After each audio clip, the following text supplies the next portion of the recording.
Hong Kong and Ecuador are the latest of about 70 places to impose travel bans in a bid to contain the new COVID-19 variant. A growing number of countries have reported infections of the Omicron mutation as scientists try to determine its severity and transmissibility. While China and India plan to send millions of vaccines to Africa, Moderna's chief executive predicts existing jabs will be much less effective against Omicron. Liz Maddock has the latest update. Morocco's main airport has seen its last travellers for at least 2 weeks. Israel has closed its borders too, while ramping up testing and tracking.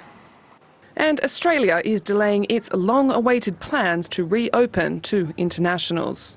It wasn't a decision that the Australian government took lightly.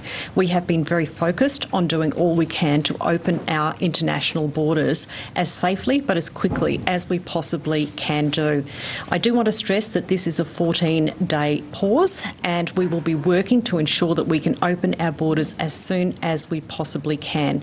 They're some of the most severe measures put in place to contain the new COVID-19 variant, Omicron.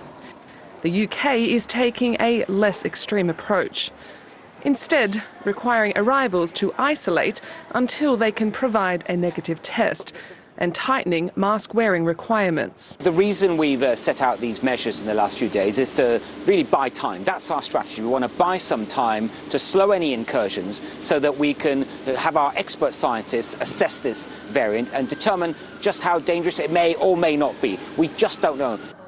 After nearly 2 years of fighting COVID-19, there's still no clear consensus about how to react to a new mutation, especially while there's so much uncertainty about Omicron's transmissibility, severity and whether current vaccines can protect against it. Usually severe illness takes a lot longer to present, so we'll only get the full picture in about 3 to 4 weeks from now. But at this point, we aren't seeing any red flags that we need to be particularly concerned about. In South Africa, where less than a quarter of the population are fully inoculated, an influx of doses is welcome news. While India and China are sending millions of doses to the region, Moderna has said that the existing vaccines may be far less effective. The world had a window to vaccinate against known strains, and it may have closed. Liz Maddock, TRT World. Well, let's bring in Dr. Bharat Pankania. He's a senior clinical lecturer at the University of Exeter Medical School, joining us from Bath in the UK. Doctor, always good to speak to you and have you on this program.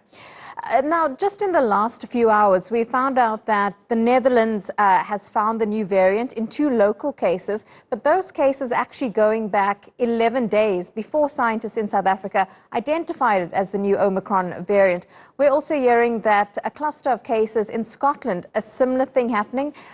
They were from much earlier. What does this tell us about the Omicron variant? It's clearly been around for a lot longer than we've realized. You're absolutely right, and we must thank the South African Genomics Department for identifying it, but it doesn't mean necessarily that it came from South Africa. And it always is the case, like this one is proving, that by the time we find it, it is already in several countries. And here we find that Netherlands and maybe Scotland too already had that infection before we knew anything about it.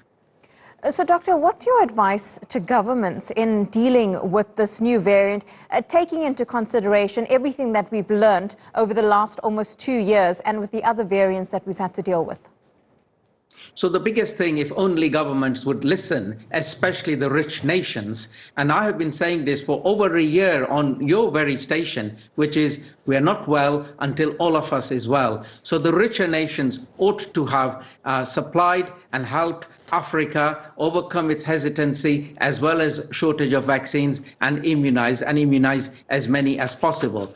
We are where we are, but we can still learn lessons, and the lessons to learn going forward are: now be measured, be careful. Don't punish Africa just because Africa identified the variant for you. Let us see what the data shows on whether it is vaccine bypassing, whether it is more infectious or more disease causing. So we need calm heads for the next 2 to 3 weeks. And when we know more, we either increase the brakes or release the brakes. But we need calm heads for the next 3 weeks.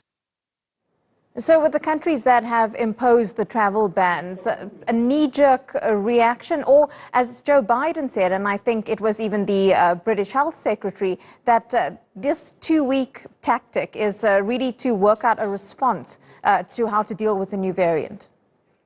Yes, we've got no choice. And if I were in charge, I would do the same thing, which is, whilst we don't know, we have to be precautionary. And by precautionary, we want to keep it out of the country and keep the case numbers down. So we're going to have travel restrictions. Unfortunately, it affects a lot of people. It has to be done. We got no choice. So travel restrictions, and then we would do surge contact tracing and tracing of any cases. We've got to do this in case it is a beast that we need to keep under control. We don't know, so we have to be precautionary.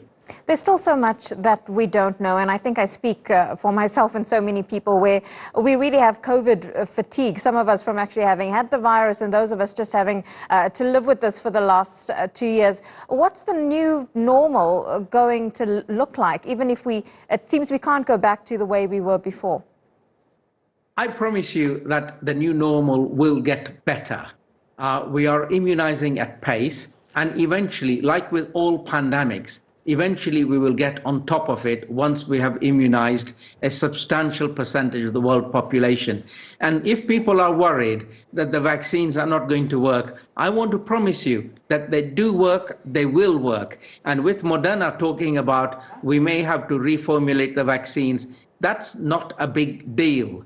All vaccine manufacturers should be monitoring their vaccines and comparing it with what the virus is doing and mirror the two all the time. So it's not a big deal that Moderna, Pfizer, AstraZeneca would have to slightly modify the vaccines. The other important bit is this: the vaccines work, they do what they're meant to do, and even if there is a reduction in efficacy, it is still protective. So it may be protective 80% compared to 90%, but it's still protective. We're not safe until we're all safe. Dr. Pankhania, thank you so much for your time, as always.